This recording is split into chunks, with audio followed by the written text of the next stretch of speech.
کہہ دیا؟ شاعری نے مٹھی بند کر کے انگوٹھے سے اپنی جانب اشارہ کیا۔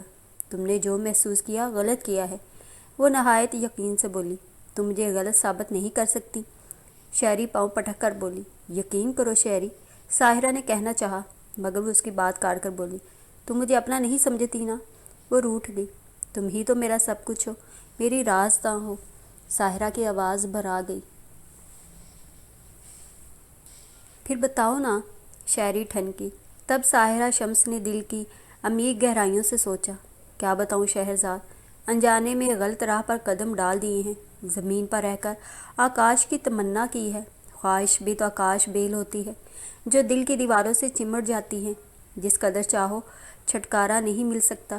اب میں کتنا حماد احمد کے خیالات سے خود کو بچانا چاہتی ہوں، مگر وہ کسی پل کسی بھی ساتھ نہیں بھولتا۔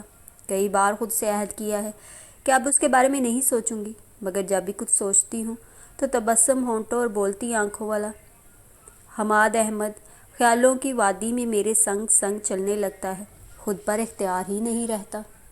میں تو خود خواہشوں اور چاہت کا عذاب جھیل رہی ہوں۔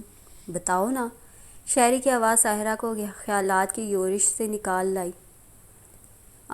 کیا بتاؤں، بات ہی کوئی نہیں۔ ساحرہ نے گال پر جھولتی بالوں کی لٹ کو کان کے پیچھے کرتے ہوئے کہا۔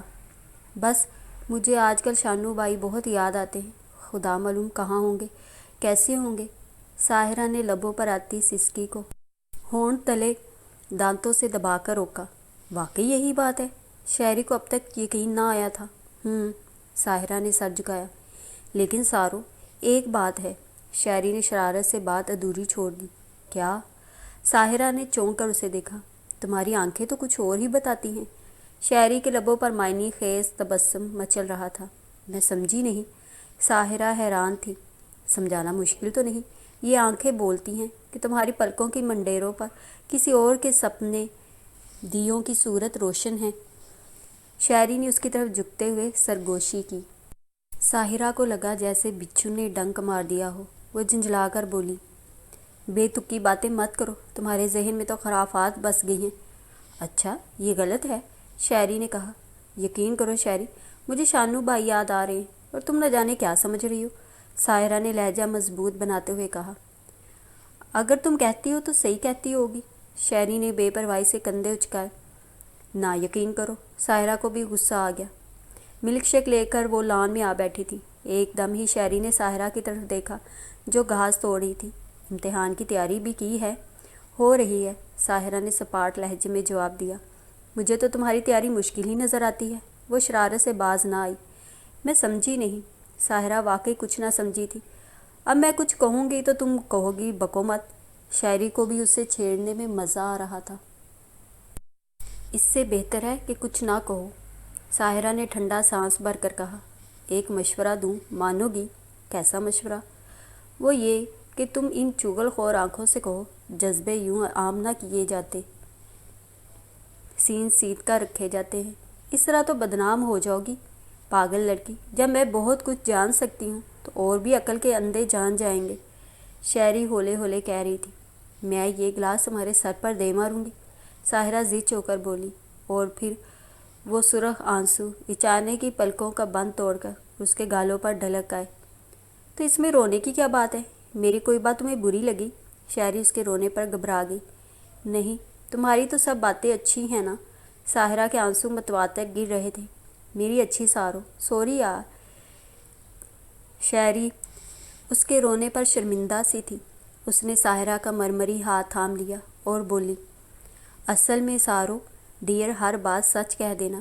مجھے میاں جی سے ورثے میں ملا ہے، جو میرے دل میں فوراً زبان پر لے آتی ہوں۔ میاں جی کہتے ہیں ہمیشہ کھری بات کرو۔ اگر میری بات تمہیں بری لگی تو میں معافی چاہتی ہوں۔ شاعری نے سچ سچ اس کے سامنے ہاتھ جوڑ دیے تو ساحرہ نے اس کے جڑے ہاتھ تھام کر محبت سے چور لہجے میں کہا، مجھے تمہاری کوئی بات بری نہیں لگی اور نہ ہی لگ سکتی ہے، تم دل چھوٹا نہ کرو۔ پھر یہ رونے کی بات کیسے؟ مجھے خود پتہ نہیں کہ میں کیوں رو دی۔ ساحرہ مسکرا دی۔ آنسوؤں میں بھیگی بھیگی مسکراہٹ نہایت بھلی لگ رہی تھی۔ مجھے نہیں پتہ کہ میں کیا چاہتی ہوں، ہاں اور نہ کی ننگی تلوار پر چل رہی ہوں، اپنی کیفیت میں خود نہیں سمجھ رہی۔ ایک بات بتا دوں، اگر بحر عشق میں اترو تو نہایت سوچ سمجھ کر، ایسا نہ ہو کہ ایک جہنم سے نکل کر دوسرے جہنم میں جھونک دی جاؤ۔ کسی پر اعتبار نہ کرنا، یوں بھی کہتے ہیں مردوں کی قوم اعتبار کے قابل نہیں۔ شاعری نہایت نپے تلے طریقے سے اسے سمجھا رہی تھی اور وہ بیگی بیگی آنسوں سے اسے دیکھ رہی تھی۔ اوہ، تو 1:30 بج گیا ہے، شاعری نے کلائی گھڑی کی طرف دیکھتے ہوئے کہا، اور پھر دونوں ہی گھبرا کر اٹھ کھڑی ہوئیں۔ کیا خبر ڈرائیور واپس چلا گیا ہو؟ تم یوں کرو، یہ گلاس کینٹین میں دے آؤ، میں اسے دیکھ لوں۔ تم چلی جانا، میں بس سے چلی جاؤں گی، ساحرہ نے کہا۔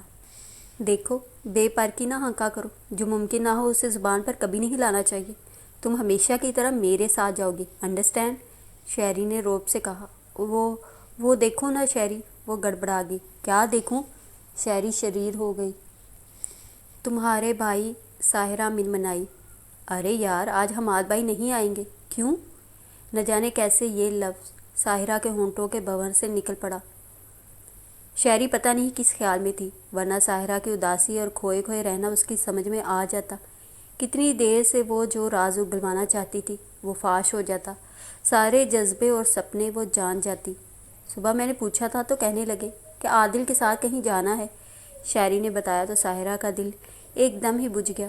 وہ دونوں باہر آئیں تو سلطان موجود تھا۔ بہت دیر ہوگی تمہیں سلطان؟ شاعری نے پوچھا۔ نہیں جی، ابھی آیا ہوں، وہ بولا اور موٹر کا دروازہ کھول دیا۔ وہ دونوں بیٹھ گئیں اور پھر موٹر چل پڑی۔ ساحرہ کی نظریں بار بار سامنے کے مرر پر پڑ رہی تھیں۔ پرسوں، ہاں پرسوں ہی تو اس میں ایک خوبصورت چہرہ نظر آ رہا تھا، سیاہ بھمرا سی شوخ ذہین آنکھیں جنہوں نے میرے پورے وجود کو اپنے حصار میں لیا ہوا تھا۔ یہی تو وہ جذبے لٹاتی آنکھیں تھیں، کچھ بولتی مچلتی آنکھیں، سوال کرتی آنکھیں، میرے پورے وجود کے آر پار ہوئی جا رہی تھیں۔ وہ خمار آلود آنکھیں جن میں میرے لیے شوق، بے تابی اور پیار ہی پیار تھا۔ آج کہاں گیا وہ ایک پیارا سا شخص، دل میں کھپ جانے والا آئیڈیل بندہ، خیالوں میں بس گیا وہ شخص۔ ہاں حماد احمد خان، تمہارا خیال تو آکٹوپس کی طرح پنجے گاڑ کر میرے ذہن میں بیٹھ گیا۔ عرصے سے جو دھیمی دھیمی آنچ مجھے سلگا رہی تھی، اب وہ بھڑک اٹھی تھی۔ کاش حماد احمد تم عید کے ایک روز پہلے نہ آئے ہوتے۔ تمہیں دیکھنا ہی تو غضب ہو گیا ہے۔ جب دو متوازی چیزیں آپس میں ٹکراتی ہیں تو دھماکہ تو ہونا ہی ہے نا۔ تمہارے وجود کی مردانہ مہک کا تو سرور ہی کچھ اور ہے۔ میں کتنا بھی چاہوں اس خوشبوؤں کے حصار سے نہیں نکل سکتی۔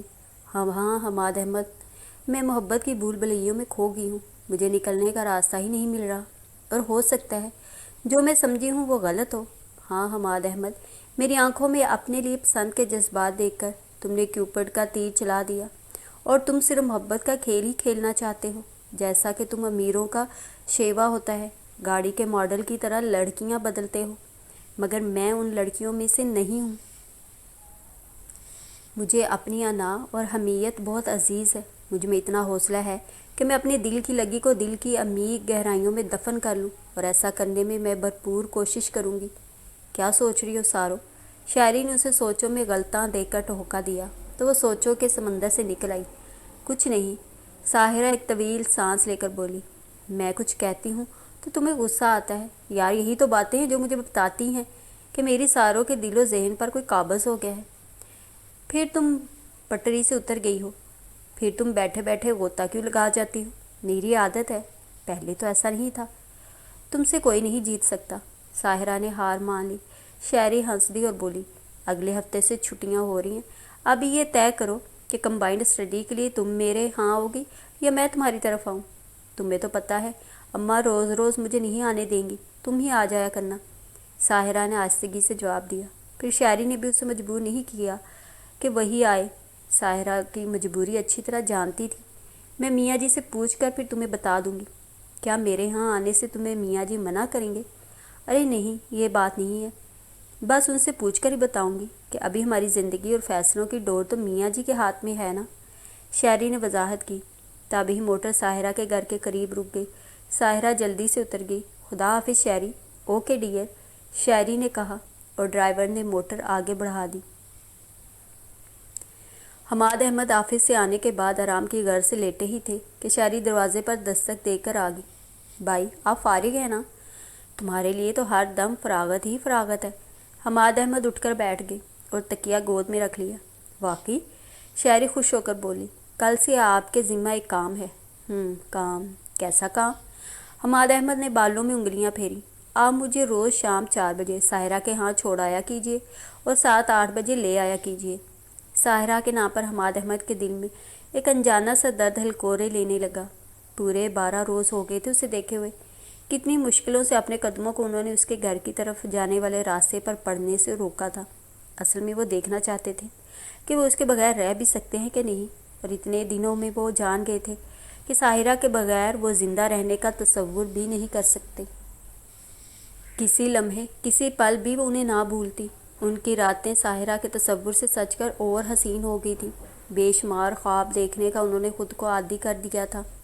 آپ مجھے چھوڑ آیا کریں گے نا؟ شہری ان کا کندھا ہلاتے ہوئے پوچھ رہی تھی۔ تم روز کیوں جانا چاہتی ہوں؟ آئندہ ماہ امتحان ہونے والے ہیں، ہم اکٹھے اسٹڈی کریں گے، شہری نے بتایا۔ تو ساحرہ یہاں کیوں نہیں آ جاتی؟ آپ کو بتایا تو تھا کہ اس کی ستیلی ماں ہے، اور وہ بھلا کیسے پسند کرے گی کہ ساحرہ روز کرایہ خرچ کر کے یہاں آئے؟ تو ہم لے آئیں گے نا؟ حماد احمد نے اپنی خدمات پیش کی۔ وہ نہیں آئے گی، 100 کام ہوتے ہیں، اور پھر اس کی ماں پتہ نہیں کیا سمجھے گی۔ وہ کچھ نہیں کرتی تو 100 باتیں بناتی ہے، پھر تو گھر ہی سے نہیں نکال دے گی۔ اچھا ہے، نکال دے، ہم رکھ لیں گے۔ حماد احمد نے بڑی مشکل سے لبوں پر آنے والے اس جملے کو روکا اور بولے، تم سلطان کے ساتھ چلی جایا کرو، پھر وہ لے آئے گا۔ حماد احمد کا دل تو نہیں چاہ رہا تھا، پھر بھی انہوں نے انکار کر دیا۔ وہ نہیں چاہتے تھے کہ ذہین شہری کچھ اور سمجھے۔ میاں جی نے بھی سلطان کا کہا تھا، مگر بھابھیوں کو ایک دم ہی اس کی ضرورت پڑ جاتی ہے، اس لیے میں نے انہیں کہہ دیا آپ مجھے چھوڑ بھی آئیں گے اور لے بھی آئیں گے۔ میاں جی نے تمہیں اجازت کیسے دے دی؟ ماں جی نے دلائی ہے، اور بڑی مشکل سے، کہ شہری کی بہت پیاری سہیلی ہے، شہری نے ہنس کر بتایا۔ کیا واقعی تمہیں ساحرہ بہت پیاری لگتی ہے؟ وہ ایک دم ہی پوچھ بیٹھے۔ ہاں حماد بھائی، وہ مجھے بہت پیاری ہے، سچ۔ اس کے دکھ پر میرا دل کٹ جاتا ہے، میرے بس میں ہو تو اس کے دکھ شیئر کر لوں۔ شہری روحانسی ہو گئی۔ تب حماد احمد سوچنے لگے، شہری جانی، تم اس کے دکھ شیئر کر سکتی ہو، بلکہ میرا ساتھ دو تو ہم دونوں اسے اس جہنم کدے سے نکال سکتے ہیں جہاں وہ جہنم میں گیلی لکڑی کی طرح سلگ رہی ہے۔ آپ مجھے کیوں پوچھ رہے ہیں کہ وہ مجھے بہت پیاری ہے؟ شہری نے اچنبھے سے پوچھا۔ تم تو کہتی ہو کہ میں تمہیں پیارا ہوں، کیا میری محبت پر اس کی محبت غالب آ گئی ہے؟ حماد احمد نے مصنوعی خفگی سے کہا۔ اوہ، شہری ہنسی۔ اس کا مقام علیحدہ ہے اور آپ کی محبت کا مقام الگ۔ پتہ ہے، کبھی کبھی میرے دل میں شدید خواہش ابھرتی ہے۔ کیسی خواہش؟ حماد احمد کی آنکھوں میں رنگ اتر آئے۔ آپ ناراض تو نہیں ہوں گے؟ نہ جانے کیوں شہری کی آنکھوں میں خوف کے سائے لہرانے لگے۔ بھلا میں تمہاری کسی بات پر کبھی ناراض ہوا ہوں؟ حماد احمد نے سوالیہ نظروں سے اسے دیکھا۔ پتہ ہے بھائی، جب ساحرہ روتی ہے نا تو میرا دل چاہتا ہے کہ میں اس کے آنسو پونچھوں، اسے اپنے گھر لے آؤں، مگر کس حیثیت سے؟ یہی نا؟ حماد احمد نے اس کا جملہ مکمل کر دیا۔ حیثیت تو ایک ہی ہو سکتی ہے کہ بھابھی بنا لوں، یعنی آپ کی بیوی، شہری نے ایک دم ہی کہہ دیا، اور وہ تو سناٹے میں آ گئے۔ حماد احمد سوچ بھی نہ سکتے تھے کہ جو ان کے دل کی تمنا ہے وہ ان کی لاڈلی بہن کی بھی خواہش ہے۔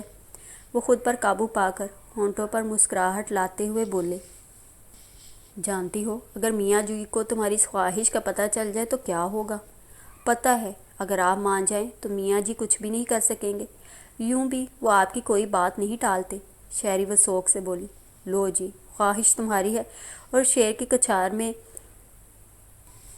سر میرا دے رہی ہوں، کیا میں ہی رہ گیا ہوں؟ حماد احمد نے رکھائی سے جواب دیا۔ ہاں، آپ تو کسی لینڈ لارڈ کی صاحبزادی سے شادی کریں گے، آپ کو بلا متوسط گھرانے کی لڑکی پسند آ سکتی ہے، شاعری نے طنزاً کہا۔ یہ بھی تم سب کہہ رہی ہو، اب میرا معیار اس قدر بھی نہیں گر سکتا۔ وہ شاعری کو چڑھانے لگے۔